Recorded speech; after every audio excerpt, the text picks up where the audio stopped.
Welcome to the J Morton podcast. This is the second of 7 episodes that touch on the mindset strategy I explored in my recent book, Soldier. I'm Jay, and I'll be joined for each episode by a special guest who has very definitely earned respect in their own life adventures. Before we get into this episode, I'd like to say a big thank you to our sponsors, Harley-Davidson. Today's subject is opportunity, and the recent opportunities I've had to try out some of the Harley bikes is one I'm grateful for.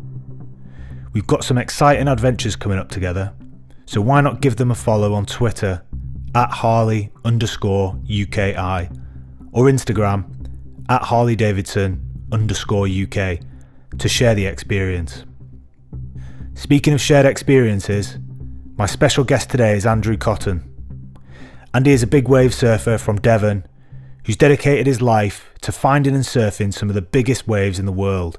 We're talking 60 foot and bigger.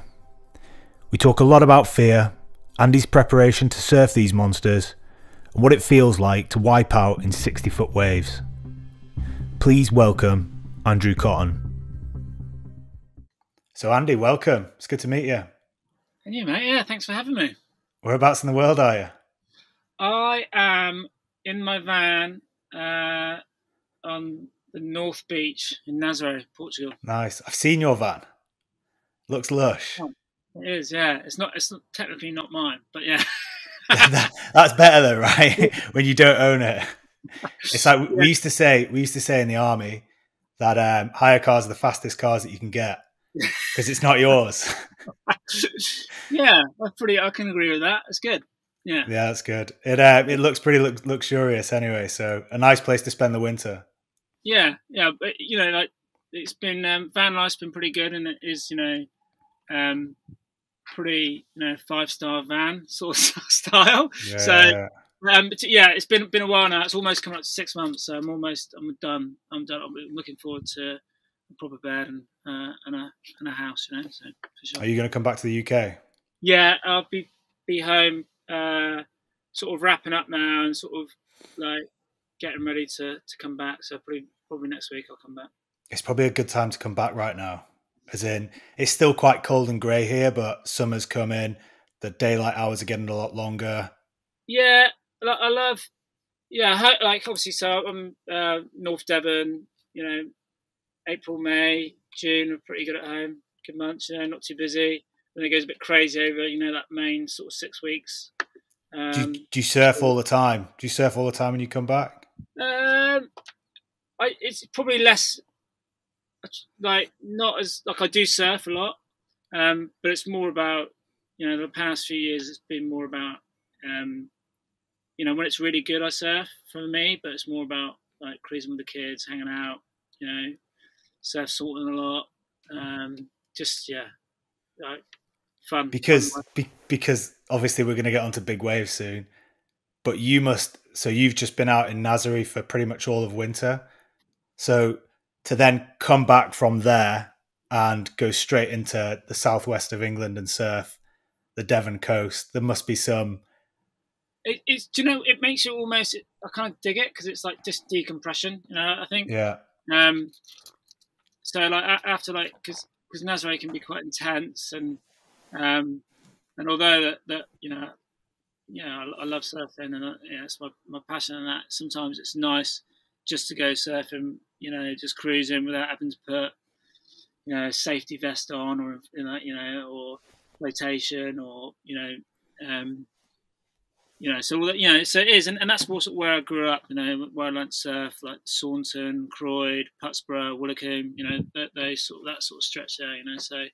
It's a lovely part of the UK. Yeah, it's great. And the kids are there and they both love the beach and the sea too. So yeah, it's good to get home. Yeah, so we were just talking before, and I just came back from Bali, spent winter over there, but kind of came back in March, and the seas. I'm an amateur surfer, right? So the sea's 9 degrees, and the skies are pretty grey and miserable. And I've gone from surfing, board shorts and a t-shirt sometimes to I mean, there was some swell down here during the weekend, but I couldn't even stare at my wetsuit.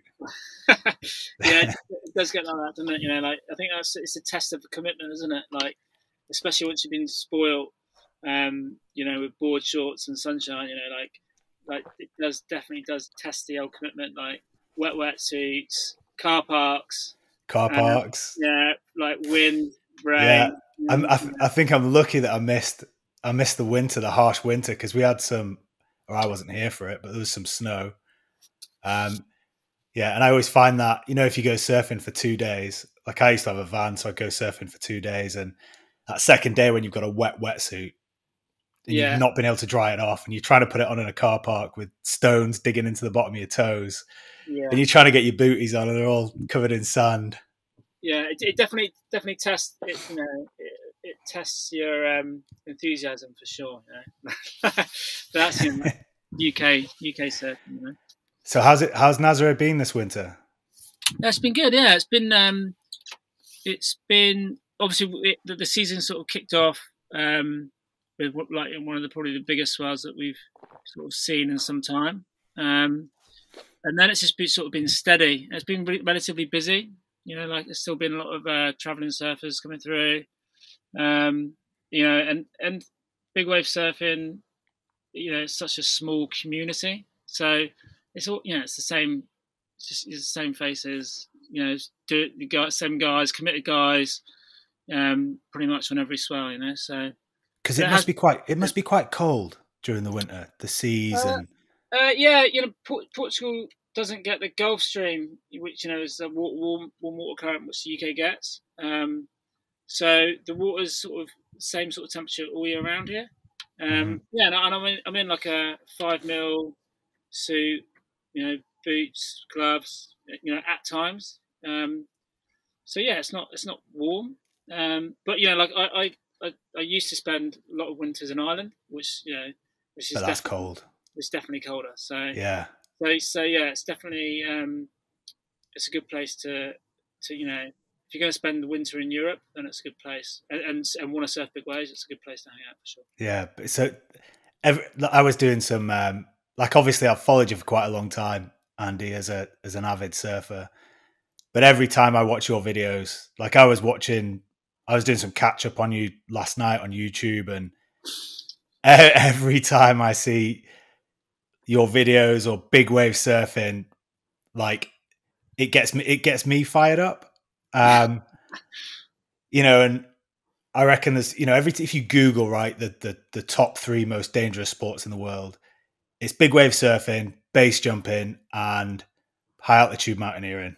And like I want to know, right, as a surfer, right, who's surfed, you know, who enjoys a 4 to 6 foot swell or 4 to 5 foot, right, a nice fun wave that you can just, you know, do some turns. How does it feel being on a, you know, 25 foot way plus, you know, 50 foot wave? I don't know, like it's hard to, you know, it's hard to sort of put that into words, but I think the thing to remember is that, you know, I've been doing it for quite a long time, and it's not like that changing my relationship with you know, waves of size now is definitely changing and has changed. Whereas, like, you know, 10 years ago, 25 foot, like, you know, it was your anxiety, your fear, all was way more, you know, like, you know, it's a lot more stress going into it. Whereas like 25 foot now, 20 foot is like, you know, it seems like every other week we're getting a swell that's 20 foot at Nazaré. You know, like, so the sort of your relationship changes with that, and you feel a lot more comfortable in that zone.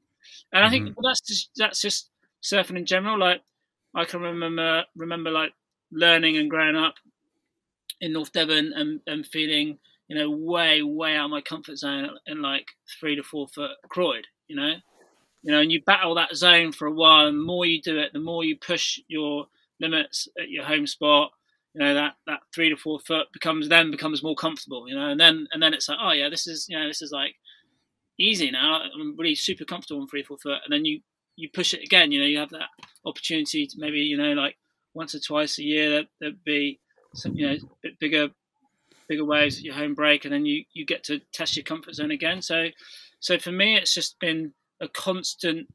I don't know, like you're constantly pushing those boundaries of what you're comfortable in, and sometimes you hit the limit where you're like, okay, right, this is it. I don't want to push it any further. Like I've hit that, or some people don't find that limit. They keep be comfortable or try and be comfortable as big as it gets. What do you think? What do you think that limit is, and what affects it? I think that the limit, the limit's been pushed. It's been pushed quite a lot the last few years. I think for me, it's how fast you can go on a surfboard. Mm-hmm. and because when you get into the waves now, which are like 60 feet plus, they move. Those swell lines move so fast, and sometimes I actually feel that you can't go fast enough on a surfboard. Like really? It's like I think we did in the Nazare Challenge, the WSL Challenge last year. We were wearing some GPS stuff, and we were doing speeds like around 70k, 75k, 76k on a surfboard. It's crazy, right? That is nuts. Sorry. Yeah, I always feel with especially GoPro footage and a lot of camera footage, it actually doesn't do the sport much justice. No. You appreciate the size of the wave, but I always find with most sports, right, skiing, right, I've probably bought 3 or 4 GoPros, right, and I've probably strapped them on my head, strapped them on my ski, strapped them on my pole, and you look back at the footage of going down some pretty steep terrain with a couple of drops, and you look back at the footage and you're just like, I wouldn't do anything with that. Like I wouldn't turn it into a movie. I wouldn't. It's always disappointing, isn't it? It's so disappointing so many times. Even when you go with friends and they've just bought this GoPro and they get to the end and they're looking at the footage going, look at that, and I'm just like, no, I don't. Yeah, I know. It's funny. It's funny, the GoPro stuff, isn't it? Like I found that on some of the bigger days that I've used, and it actually looks small, but then sometimes you're like, it's definitely not small. Yeah, no, but sometimes when it's like, it can be like 4 foot and at home, and it makes it look really big, and how it distorts the image, and how like it doesn't. Well, it's like if you look at pipeline, right? Pipe could be, I've got 2 friends that have, one's paddled out at it and another's surfed it, and both of them say like at 6 foot. I mean, correct me if I'm wrong, right? A 6 foot pipeline is like the weight of that wave is so much heavier than say a 10 foot in the UK or even more. Well, yeah. Not even comparable. No. Yeah, but the footage thing is interesting, right? Because I was looking at Nazare when you had the swells last year, and there was a side on camera view of I can't remember what surfer it was, but you could see the speed that they were going from the side angle. Yeah. As opposed to a front angle, you're not really appreciating as much the speed that you guys travel on a what's a towing board, 6-7 foot? 6 foot. So your average board, like on those biggest days, would probably be around about 6 foot, and they're weighted. So, like I can speak, probably the average weight would be around about 9 to 10 kgs. And wow. Some of the heavier boards be 12 kgs. Some of the lighter ones maybe, 8, 6, 7, so 8. But that's personal preference with weight. What would you say a normal board is? A normal board, I should imagine, would be well. Usually surfing, you want light as board as possible. Usually, like especially a short board. So I should imagine be like a couple kgs maybe. But with the big wave sort of stuff, you're looking we put like lead in there, or like little lead balls, just to, you kind of want to get that momentum. So when the obviously wave, you want the board to just keep going, and the weight does that, and it keeps it in the water, rather than like if you use a light board, or the board's too light, you hit a chop, and the board's never in the water, because obviously it's so choppy and you're going so fast. So the weight on the board does do that, and does help that. And some surfers like light boards, but it will always be weighted. It will never be normal composition. Do you like? So you talked before about how you almost normalize the wave size, so there's less anxiety and less fear. Do you like? When do you get that now?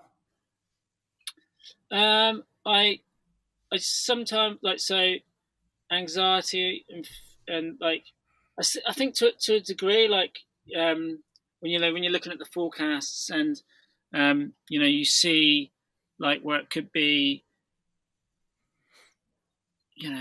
20, 40 foot, but the unknown, like there's always a bit of anxiety. But I think that's to do with like am I in the right place? Is there a better place to surf? Like all those sort of decisions, like the decision making. And then when I decide where I'm going to go, so this year I haven't obviously pretty much just been in Nazaré the whole time, because the travel thing's sort of been taken out of our hands. So there becomes a point where like there's no point in being too. You just have to like get in a good rhythm, breathe, sort of focus. There's a fine line, like because fear is definitely healthy, and it's good. It's good to have that, but it can't affect your decision making, or or how you're going to ride a wave. I think one of my friends sort of described fear is healthy, like panic's not. You want to be panicking. You just want to. It's good to have a little bit of fear to keep you on point, but you don't want to be panicking. Making good decisions. So it is a fine. Yeah, I can relate. Like when I was in the special forces, we'd go out, most nights on jobs, and I remember when we deploy every 2 years, and I remember the first kind of, you arrive in country, right? Everything's new again, and you've been training / semi-operations for the last 18 months. So, you're probably the most trained that you'll ever be when you turn up to the theatre that you're operating in. And always, right, the first job, you're flying out on that helicopter, and it's the same, right? You're slightly anxious. There's some nerves. You don't really know what's going to go on. And then I think, you do the second, you do the first one, get that out of the way. You do the second one, get that one out of the way. And the more you do, the more I find you build, almost like you build a sense of security around what you're doing, because because it becomes normality. And you've been through a lot of the scenarios that maybe are going to happen in front of you, and run through them, and you've run your kit out, you've run, how it all feels, what your weapon feels like, all that kind of stuff. So you normalize it very quickly. Yeah, for sure. But but you can never. And I think the worst, when things go like, it's when you're feeling sometimes my biggest injuries, or is when you do get a little bit complacent, too confident. That's it. Yeah. So it is nice to have like that little bit of fear and anxiety just to keep you in check, but you don't want it too much where like your surfing becomes too sort of conservative, or you're not really surfing to your optimum.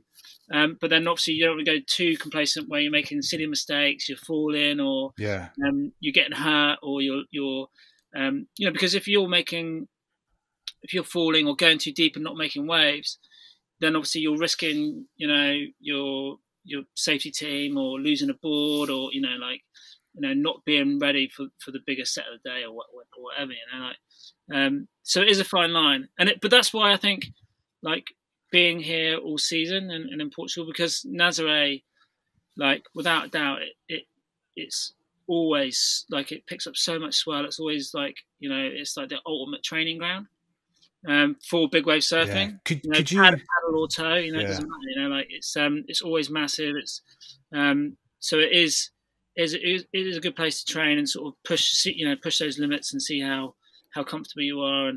And so when the day of days does come, you sort of, a little bit more prepared. Yeah. Could you just explain a little bit more about Nazaré? Just because I understand a lot of people listening might not. Yeah. I'm probably a bit of a, I probably know more than the average person about surfing. Yeah. So Nazaré is turned into one of the sort of one of the big wave proving grounds, pretty much, which is strange. So it's a small, relatively small, like, fishing town, about an hour north of Lisbon, and it's only really been surfed big in the last 10 years. So there's always has like a strong surfing community, and there's always been a lot of bodyboarders and surfers pushing the limits here, but it's only been surfed sort of really big the last 10 years. And then just in the last 5 years, there's been, I don't know, countless world records broken, and it gets the biggest waves in the world without doubt. And that the simple fact is, and the reason the waves get so big, is it has this crazy underwater canyon that comes straight into the beach and finishes like literally like on the headland. And the swells, there's like a refraction process. So obviously the swells sort of travel quicker in the deeper water in this underwater canyon, which is really deep, and then they refract, and then they end up bouncing across the beach, which is obviously shallow, and they create these giant peaks, which sometimes they don't even look. It doesn't even look surfable sometimes. You're like, you check it, and you're like, how are we even, how are we going to surf that? But people do, and they, the boundaries have been pushed and get pushed every year. Every year. It's crazy. Yeah, and like seeing it's for me, like if anyone listening hasn't ever heard of Nazaré, like, just go on YouTube, Google it, or and just watch a couple of videos. Like, you don't, I think I see and witness what, the unsurfable being surfed every year. Like, where I can remember, like, a few years ago, you thinking, oh no, it's not surfable, and then someone just breaks down the boundaries and does it, and now it's a norm, and everyone's doing it, like. I think that's... And what is it? Is it size, or is it the steepness of the wave? Is it getting in a barrel? It's the size and unpredictability of the waves and the power in the ocean. It's just insane. And there's no, unlike a lot of big waves spots in the world. So you have the classic like Mavericks or Jaws in Hawaii. There's the waves break in a very similar spot every time, and there's a nice safe channel, and you can sit in a boat and watch the waves. Whereas like Nazaré is not like that. It's just like giant shifting mountains breaking everywhere, and it's a beach break, isn't it? Yeah, it's a beach break. Is it classed as a beach break? Yeah. So it's like, it's intimidating, and often the worst wipeouts and the worst situations aren't actually surfing. It's when you pull off a wave, and then the wave behind's like even bigger and a little bit wider, and then you caught inside, and there's always amazing jet ski carnage. Like it's just so gnarly, and it is like I'm sat here now, like literally sat by the beach, watching the waves. It's like 6 feet, and it's a really good beach break, like from like 2 foot all the way up, 6 foot, 8 foot, 10 foot, and then it just it's still breaking, and so it's still surfable, probably up to 100 foot. It's just crazy. It's one place, and I'd recommend, like, if you ever get a chance to, even if you're not interested in surfing, if you get a chance to watch the waves on a big swell at Nazaré, it's definitely worth doing. Yeah, it's kind of that iconic view spot with the lighthouse, and I think you've only got to Google pictures of Nazaré to see that iconic image of a towering 70-foot wave and the lighthouse. And that, like, funny, when I was in Bali, we had a big swell come through, and I was surfing with a guy who's way better, and we actually paddled out at a spot called Temple's Left.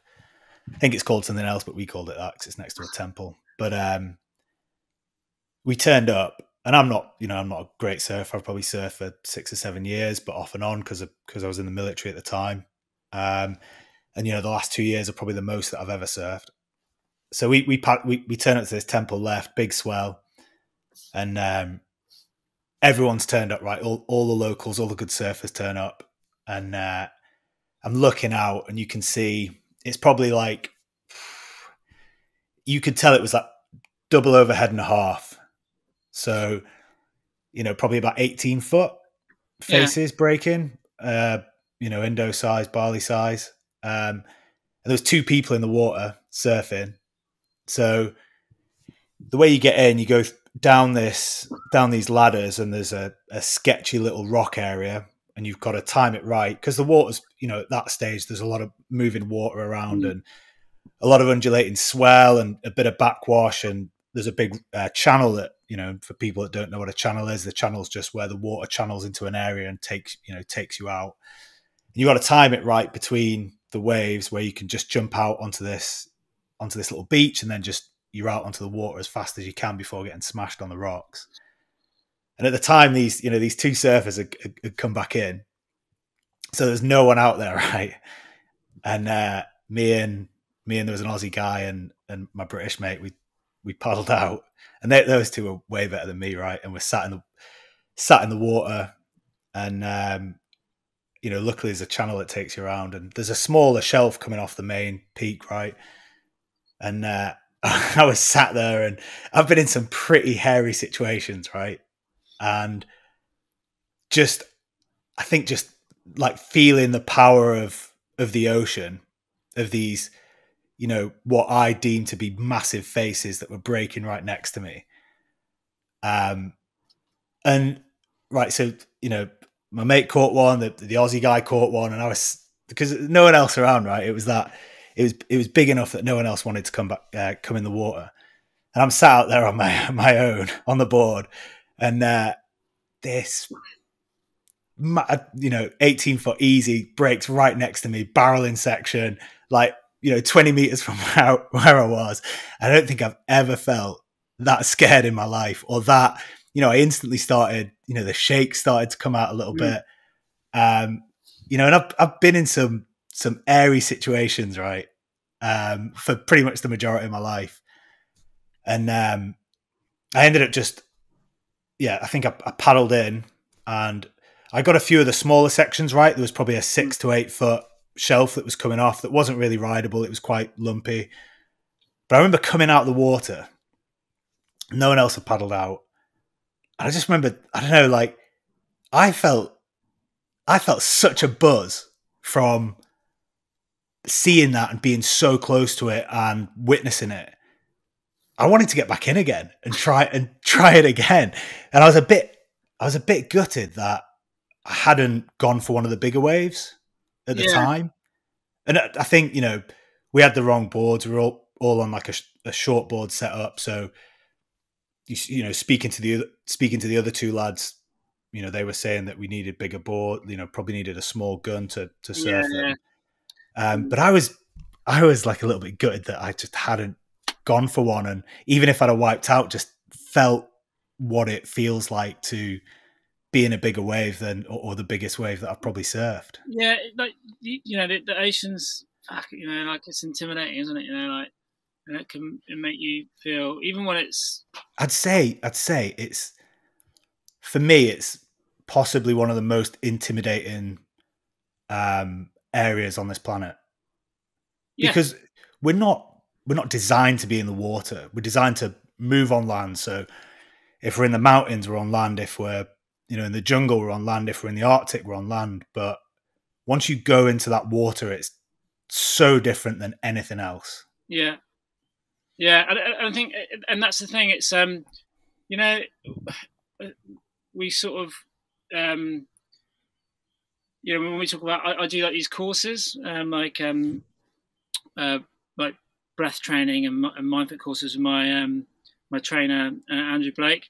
And the one thing we sort of say is, like, when we're sort of talking about like wipeouts or surviving wipeouts, like regardless of the size of the wave, it doesn't matter whether it's 2 foot, whatever, it doesn't matter. We're not talking about big waves. It's about being comfortable in the water. And one of the main things that I found is that it's about not letting go, like not fighting. So like when you if you were to get a wave on the head, or you were to wipe out, like being able to just embrace that, because the first thing we want to do, natural survival instinct, is fight that, is to sort of move your arms, move your legs, and that sort of things, you're just going to expel oxygen, you're just going to knacker yourself out, and you're never going to you're never going to win. Doesn't matter, you're not going to win. So it's about and I think that's what I learned with, especially the bigger wipeouts, is just being able to just completely turn off, turn the brain off, almost surrender, Do you feel obviously you've done this for a long time. Do you feel that's an instant reaction now when you know that, you're coming off the board, you take a jump or you do whatever? Do you instantly feel that, or are there some moments where you're this is going to go wrong? Because you had the bad crash, didn't you? Yeah. But weirdly, I think when I'm in the zone and when the waves are big, I find it easier. Some of the worst wipeouts that I've had are probably at home at 4 foot Croyd, when you're not expecting to be held down, and you're not you haven't gotten the headspace for it, and you just and you're sort of taking it all for I know it's just a home, it's just nothing, and you get a kick in, and then you stop moving a bit quicker than you should do, panic sets in, you're but when you get in that headspace, I can, you kind of got to enjoy it. And I learned that I had very early on in my career, I was surfing with a Hawaiian guy called Garrett McNamara, and I was just there to do safety for him. So I was just driving the ski, doing safety for him. He was paddling. It was one of the I think it was the second year we were in Nazaré. It was 2011 or something, and we'd been tow surfing, with the jet ski, towing in all day, and then he wanted to paddle, and it was it was solid, 60 feet. It was beyond, from my point of view at that point, it was beyond the edge of is it even paddleable, And he jumped off the jet ski, and within a few minutes, the set was coming, and then it became very apparent that he wasn't going to make it over the set, and he wasn't in the position to turn around and paddle for this wave. But I also wasn't in the position to rescue him. There was just no way I could have got and rescued him, got him on the ski, and driven out there safely. So I'm a little bit further out, and I realise that he's going to get this wave on the head, and it's massive. It's 60 feet. It's just massive. And it's before the days of inflatable vests. He just had a bit of float on him. Okay, Andy, can you just?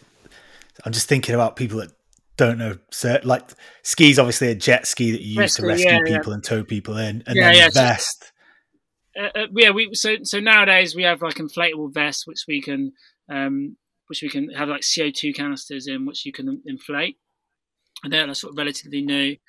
And pretty much now, like, all when the waves are big, you generally have like a safety jet ski, or a team or something like that to sort of keep you safe and help you push it, and that was generally my job for Garrett. And as this sort of wave was about to break on Garrett, I saw him get off his surfboard. Like, he tried to swim down. He couldn't really penetrate the water because he had too much float on. And then this wave goes. He gets sucked over with this wave, and just disappears. Just disappears. And I was obviously worried. And I went in with the jet ski looking for him. Couldn't see him. Then and then another wave came. He hadn't surfaced. So he had like a 2-wave hold down. Sorry, I'm ringing there. So yeah, he had like a 2-wave hold down. He disappeared.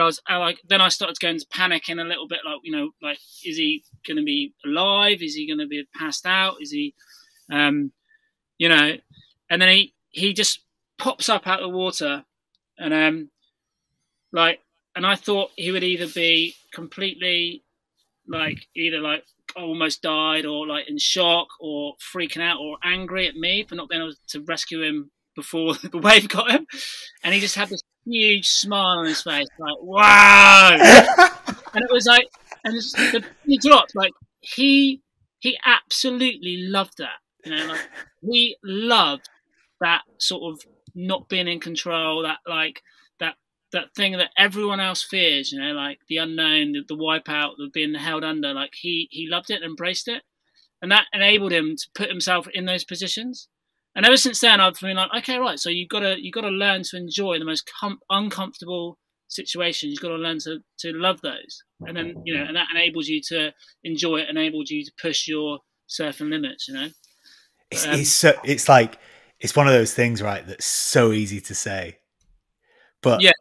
I'm thinking back to that, that big 18-foot face that I was sat next to. And you're completely right in what you say, right? You've got to let go. You've got to relax. You've got to almost learn to enjoy those harsh, the wipeouts for what they are. But at the same time, when you're sat there, for me, for when it's that unknown, those feelings are still there. Yeah. No, but it is, learning to. And I think that's the same with, it doesn't matter whether it's surfing or not, but it's training, learning to enjoy the worst when you're really this sucks. You have to enjoy that, otherwise it's not worth doing it. I want to get onto training and how you prep for the big waves, but what is it how does it feel to be in, a what you would class as a bad wipeout? So obviously a wipeout is when, you're either not going to make the drop, or you're not going to catch the wave, and you bail, but you tactically bail, jump into the water, or you've took off at the wrong spot, and you basically, the wave takes you and smashes you, right, and you come off the board. For me, it's never about. It's always about the impact. Being hit by that much energy, and the only way I can describe that is because it's funny, because everyone always sort of says, "Oh, it must be the drowning," or the not being able to breathe is the scary part. But it's never been like that for me. It's always been being hit. It's almost being hit by in a car accident, or probably rugby tackled really, really hard. Yeah. So it's always the impact, which has always scared me. And that's always been the worst injuries. I don't think I've ever had a situation where I thought I was going to drown, or not, that I really, really needed to breathe. I've always been quite comfortable in the water like that. So it has been the impact, and that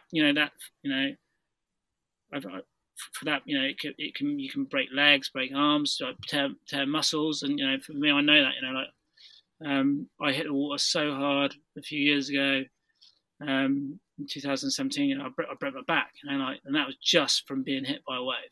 And and I rewatched the video of that yesterday, and you know, you can see like when you know, and I'll get your explanation of it in a minute, but you can see when that white water hits you, how the speed and like how far it pushes you into the like across and into the water. Yeah, it's and like we have that. You know, like I suppose, you know, it's water. It's, you know, it's night. The water's night. It's like hitting concrete. You know? Yeah. It's like At being hit with a truck and then falling on concrete. Yeah. You know, especially, you know, like we just said, you know, we're going at speeds of 70k, you know, or, you know, 70 kilometers an hour. And so you're falling and being hit by like a moving mountain. It's the impacts. Yeah, it's tough. It's tough on the body. It is for sure. You know, like I definitely at the end of a season, I definitely feel it. You know, like feel like I'm looking forward to you know, a few weeks off and a bit of recovery. Yeah, I bet it's it's like a rugby game, right? You're getting nature is throwing you around literally. Yeah. And you are hanging on pretty much and just surviving, and you know, making sure that you're having as much fun, I guess. Would you call it fun? Yeah, no, I do, and I have, because I thought about, you know, after my big injury a few years ago, you know, I sort of was toying with the idea, you know, like, what am I doing? You know, is this really what am I doing? Because, you know, you're not like, you know, you're not like, yeah, I'm very, very fortunate to call it a job, but, you know, I'm not earning like loads and loads of money, you know, or like, you know, it's not like, it's completely passion driven. And I was like, oh, do I really want to do this again? And then you get back out, you know, the first sort of session, you're sort of like in 50-50, like, is this really what I want to do? And then you catch a couple of waves, and you're like, oh, yeah, this is, you know, it was all, you know, this is what I want to do, you know, like, this is why I do it, you know.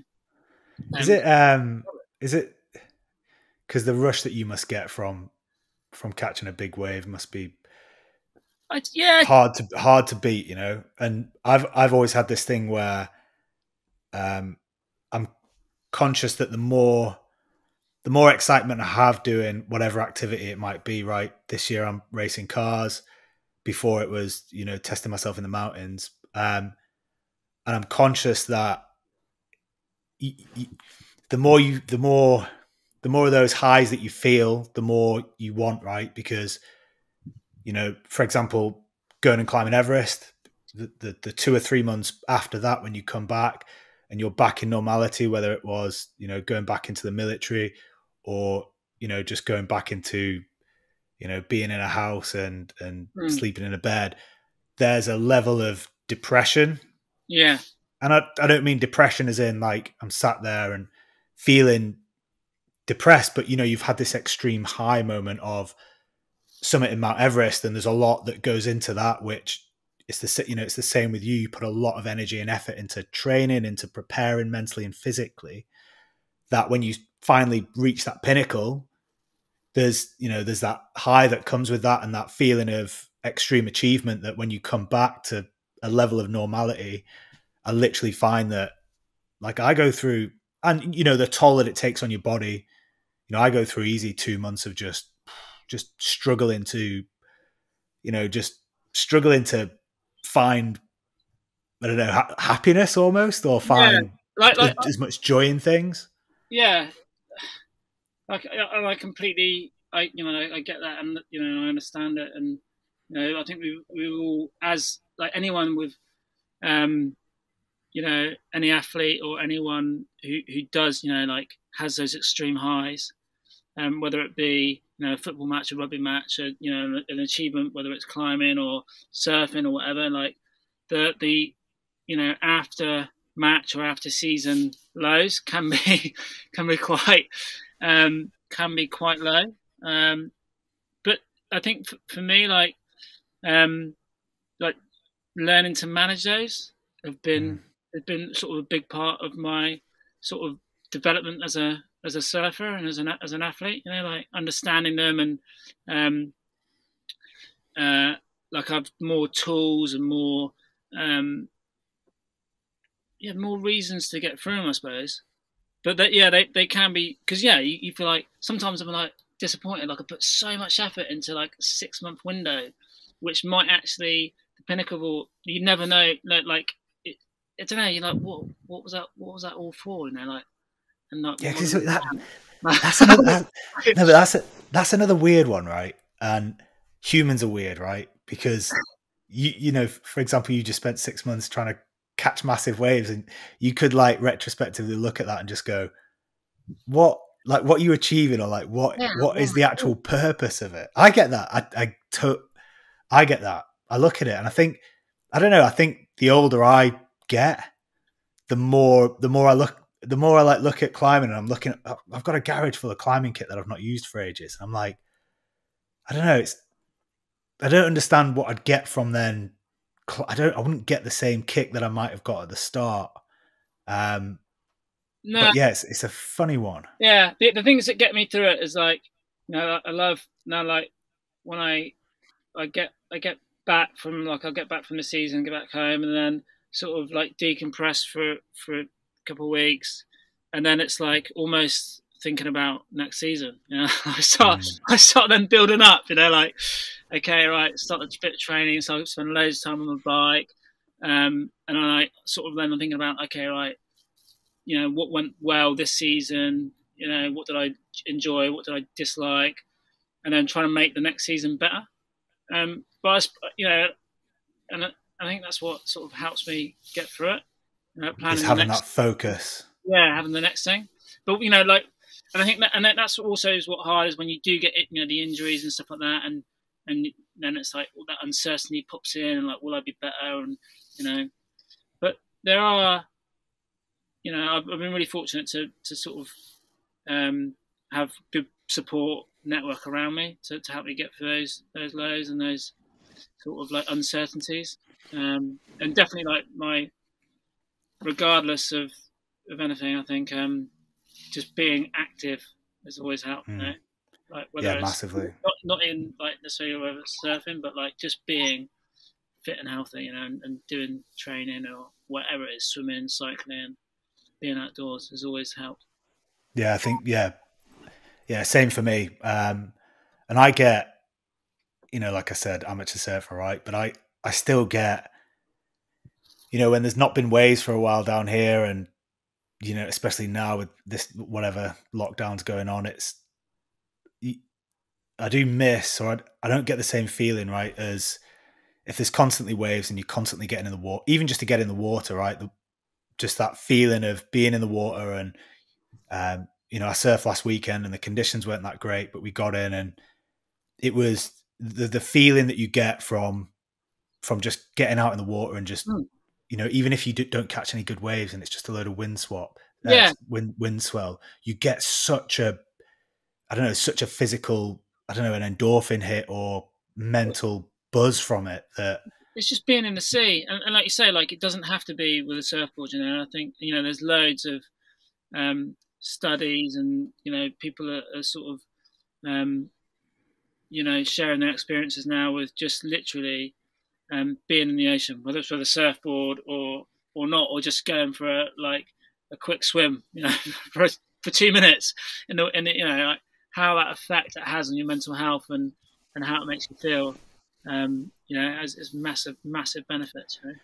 Do you do any kind of holistical training, any like breath work or meditation in preparation for going back out to Nazare? Yeah. You know, breathing has been a big part of sort of managing, you know, those highs and lows, as we talked, you know, about,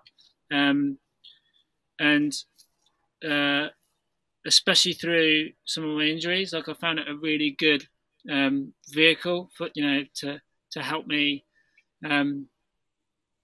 deal with those sort of, you know, like you know, I do some, my training partner, like Andrew Blake, done some really fun stuff, which has been good training. So, like, we did this, like, he we did this breath training. It was like he named it like altitude. When I was injured, we did this altitude training in bed, which was just like loads of little breath holds, moving your hands and it was like really pushing you to the max. So it's really good, good to sort of take your mind off not being able to, run or cycle or surf or do those things. So that's really helped, and also some really good. Because me personally, I'm not much of a meditator, but doing like some of the YouTube Wim Hof stuff and that sort of thing has really helped me, almost get into that, meditate, like breath hold. Yeah, it's good to listen to those guided breath hold stuff, and that's really good. Yeah, there's a definite connection between, meditation, breath work, even. I like cold, right? So getting in cold water, whether it's in the ocean or even just having a cold shower, I find first thing in the morning, if I can jump into a cold shower and that be the first thing that I do before I even drink water or put the kettle on, I find that everything else after that is easy, any decision, because, the hardest decision was getting out of bed and getting in that cold water. Yeah. But also the wake up factor of what it does to your body just to get you started before you've done anything is so good. Yeah. So do you find do you have a good routine? Is that your thing? Like it's all about? Yeah, I've got a solid morning routine. Yeah. But then I say that because I don't know, like I'm probably the most productive lazy person that I know. Because I still think I'm really lazy, right? And it might come to a Saturday where the routine just goes out the window and I lie in, but then feel a little bit guilty for it. But yeah, I'm like the minute since getting back from Bali, I'm up at 6. I do like 20 minutes meditation and then I read. So I come downstairs, make some coffee, and I'll read till 7 o'clock. And then 7 o'clock I go out and I'll do a walk around, like just around the house kind of thing for about an hour. And then I come back in, make breakfast, and then I can start the day. And I feel like for me, I'm coming back in off this walk at 8 o'clock in the morning. I've had my breakfast by 8:30. I feel like having achieved so much in that morning. Yeah. It just puts me in such a positive headspace for the rest of the day. Yeah. And then you go and deck 10 pints and then you just throw all that out the window, which happens sometimes, Yeah, but at least you done it day. That's all right. We can't all be perfect, Andy, we can't all be perfect. That's it. Yeah. Do you have any kind of prep or yeah. Do you have like any kind of mental I don't know, self-talk or ways you prepare to get in the water? So now, I've worked out, I have a swell. So for swell, a big wave session or a big storm is coming. I have a countdown, and I have a 5-day sort of schedule, which I sort of came up with just to help me, because I think other times when I didn't have that, and the schedule might be organising, booking tickets, but then trying to stretch, not looking at the swell charts or particular swell charts too much. It sort of just helps me organise the run up to the event. Because I often would self-sabotage, think about things too much, go down the rabbit hole, sort of stress too much, and then the time so easy. Yeah, and then by the time the moment comes, I've either talked myself out of it or got in a bad headspace, and it is what it is about headspace. A lot of it is because you've done all the training. Training's done months in advance. It's the lead up to the event, to the race, to the surf, to to that moment is the key. And it doesn't matter. You don't have to go and train hard 3 days before the actual event. Because you should have been doing that 6 months before. Yeah. You almost want to turn up in the best shape that you can be, right? Yeah. and that means well rested, Sleeping really good. plenty of plenty of energy in the muscles, no injuries or limited amount of injuries. Yeah. You don't want to turn up overtrained, hurting a little bit, tired. Like all those things, but like you know, you don't learn those things. If I could talk to myself, like 10 years ago, those are the sort of things I'd have been like hammering in. Where like, I'd often turn up to swells like the night or the morning, like haven't slept because I've been traveling for so long. The moment before the classic would be like, give it a swell like 2 days time, and I'll do a crazy training bender, like just like in the gym, like what am I doing? And I get hurting, haven't slept, and then I'm about to go and try and surf, 80-foot waves. It's just like, and they, and the same goes for I think like I'm. Go on, mate. Well, no, I was going to say same goes for like recovery. Like I'd often be terrible at recovery. The swell courses, and you go for a few beers, and then you don't sleep, and then you travel back, and but now it's all about, for me, it's all about recovery as well, like recovering really well and being ready for the next mission. That's I feel like that's an age thing. For some reason, we're probably very similar, as in you've got an internal self-destruct button, whereas, if you train, you want to train as hard as you can every time you train. And for me, sometimes I wouldn't feel satisfied until I'd left the gym covered in sweat, feeling that I'd worked harder than everyone else in the gym. Same when I went running, right? Last lockdown, I started running again, and I'd go from like, a 6 miler, that'd creep up to a 10 miler quite easily, and I'd be coming back in with sore knees, right? Yeah. Fast forward 2.5 weeks, I'm trying a marathon. Yeah. and it's all on road, and there's no need for it. And I feel like that the older I get, I'm still young, but the older I get, the more I just look at, right, what do I need to be able to do to perform doing what I do now? Like, I'm living in my house like pretty much every day. I don't need to be able to run a marathon or lift heavy weights, or, I don't need to be able to do these things. I need to, have a base level of fitness, which means that I can do any activity that I want, whether it be go surfing, whether a mate turns around and says, let's go for a run, or, I need flexibility, because obviously the older we get, the more supple we need to stay. But yeah, I've kind of gone, for me, I'm like you, Andy, right? Sleep. I've slowly realized how important sleep is, and how good you feel from getting a full night's sleep. Yeah, 100%. Yeah. So that's, it takes a while to realize that, but I've slowly come to realize that. Yeah. So what's next? What have you got in the pipeline? What's that?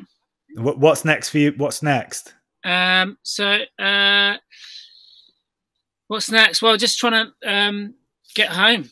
Yeah. And we're talking about trying to get back to sort of normality things, hanging out with the kids. School runs probably, kids clubs, all that sort of stuff.